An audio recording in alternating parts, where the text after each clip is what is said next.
మనం ఈ వీడియోలో ఈ 12 రాసుల అబ్బాయిలను పెళ్లి చేసుకుంటే ఏ విధంగా ఉంటుందో చూద్దాం. మొదటగా మేషరాశి వారు. ఈ మేషరాశి వారి అబ్బాయిలను పెళ్లి చేసుకుంటే ధైర్యంగా ముందడుగు వేస్తారు, కానీ వీరి కోపాన్ని మీరు నియంత్రించలేరు. అలాగే వృషభ రాశి అబ్బాయిలను పెళ్లి చేసుకుంటే ప్రేమతో సంరక్షిస్తారు, కానీ వీరి మార్పులను తట్టుకోలేరు. నెక్స్ట్ మిథునం రాశి అబ్బాయిలను పెళ్లి చేసుకుంటే మాట్లాడటంలో ప్రావీణ్యం ఉంటుంది, కానీ చంచల మనస్తత్వం అనేది ఉంటుంది. నెక్స్ట్ కర్కాటకం అబ్బాయిలను పెళ్లి చేసుకుంటే కుటుంబానికి అంకిత భావం చేస్తారు, కానీ అతిగా భావోద్వేగ పూరితులు అవుతారు. నెక్స్ట్ సింహరాశి వారు.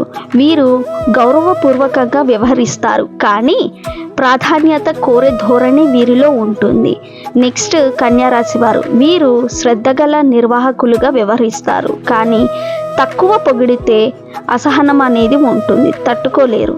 నెక్స్ట్ తులారాశి వారు. వీరు సంయమనంగా ఉంటారు, కానీ నిర్ణయాలు తీసుకోవడంలో ఆలస్యం చేస్తుంటారు.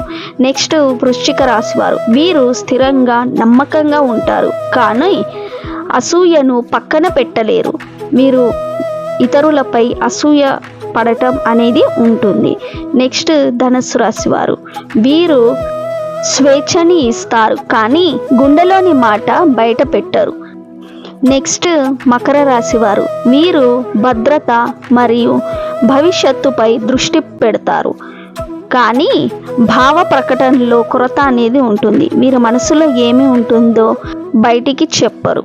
నెక్స్ట్ కుంభరాశి వారు. వీరు ఆలోచనలతో ముందుంటారు, కానీ భావోద్వేగాలు తక్కువగా ఉంటాయి.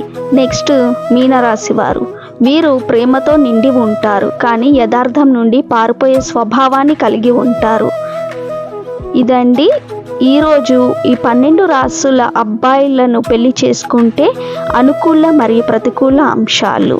నా ఈ వీడియో మీకు నచ్చినట్లయితే లైక్, షేర్ అండ్ సబ్స్క్రైబ్ చేయండి. అలాగే మీ జాతక వివరాలు తెలుసుకోవాలనుకుంటే నా ఈ నంబర్ని సంప్రదించండి. అలాగే మీరు జాతకం నేర్చుకోవాలి అనుకుంటే నా ఈ నంబర్ని సంప్రదించగలరు. ధన్యవాదాలు.